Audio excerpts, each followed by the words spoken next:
Bentornati amici smokers, nel video di oggi, da come si evince dal titolo, vi parlerò di umidificazione del tabacco da pipa. A farvi compagnia sono con la mia Sant'Ambrogio, fumando la mia ultima carica di Full Virginia Flake, quindi momenti piacevoli.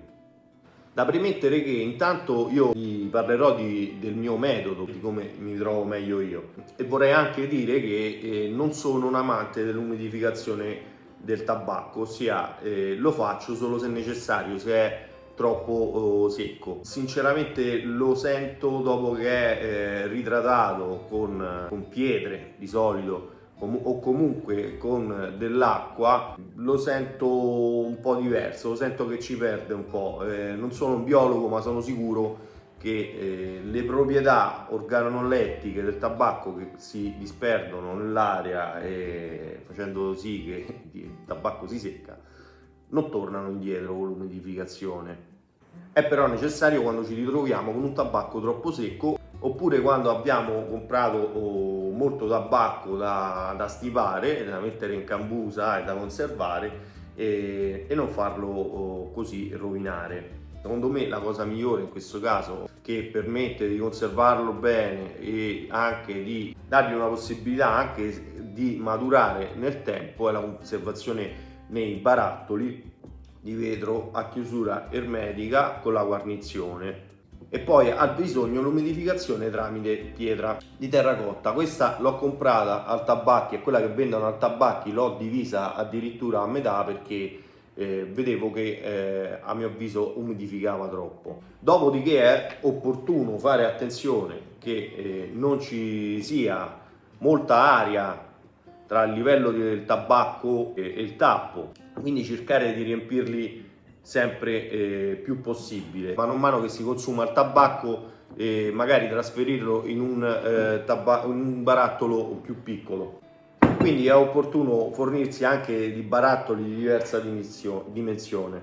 Ad esempio io qui ho un 4 etti più o meno di Golden Glow, qua un barattolo più piccolo, qui c'è un Sam's Flake, sempre Summer Gewit.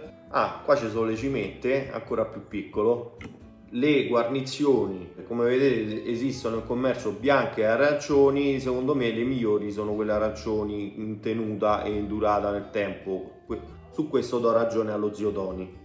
Dopodiché al bisogno, perché per esempio qua il Golden Glow ha già un'umidità sufficiente e non l'ho umidificato. Gli ho dato una piccola umidificatina, ma poi ho tolto perché andava bene. Altra cosa importante, la pietrina una volta messa a mollo in acqua demineralizzata per una decina di minuti deve essere asciugata bene e inserita nel contenitore. Più l'asciugate e meno umidità rilascerà. Io l'asciugo bene, lascio anche aspettare del tempo perché faccio veramente un'umidificazione soft. Non mi piace bagnarlo troppo il tabacco, non credo sia opportuno. Però se lo volete più bagnato basta che l'asciugate con meno attenzione.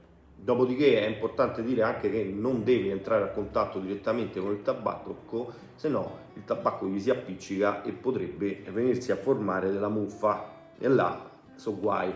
Per non far toccare il tabacco ci sono diversi metodi. Se come a me volete provare con la colla sul tappo, sappiate che con l'umidità la pietra si stacca, dovete usare una colla seria tipo un bicomponente. Con un attack normale, un silicone, prima o poi si stacca e ve la ritrovate nel tabacco tutto appiccicato. Io ormai da tempo uso questo metodo qui con ritaglio un fogliettino di carta da forno del diametro quasi pari alla bocca, lo inserisco dentro e semplicemente la tengo appoggiata. In questo modo si ha una umidificazione omogenea e duratura nel tempo senza aver bagnato troppo il tabacco. Altra cosa, il taglio flake come il plug ha la capacità di trattenere l'umidità essendo un pressato, quindi io la vorrei sfruttare questa capacità e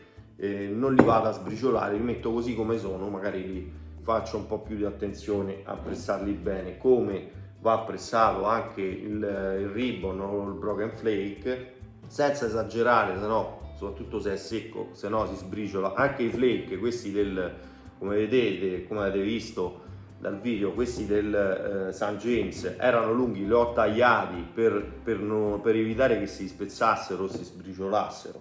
Spero di essere stato utile in questo caso, soprattutto per i neofiti. Se avete dei dubbi o dei suggerimenti, mi raccomando, scrivetemi nei commenti, che mi fa sempre piacere. Io brindo sempre alla vostra salute, cheers. E anche per oggi è tutto, hasta la prossima amico smokers. Sant'Ambrogio è la mia ultima carica di Madonna. La pietrina, una volta... Madonna. La pietrina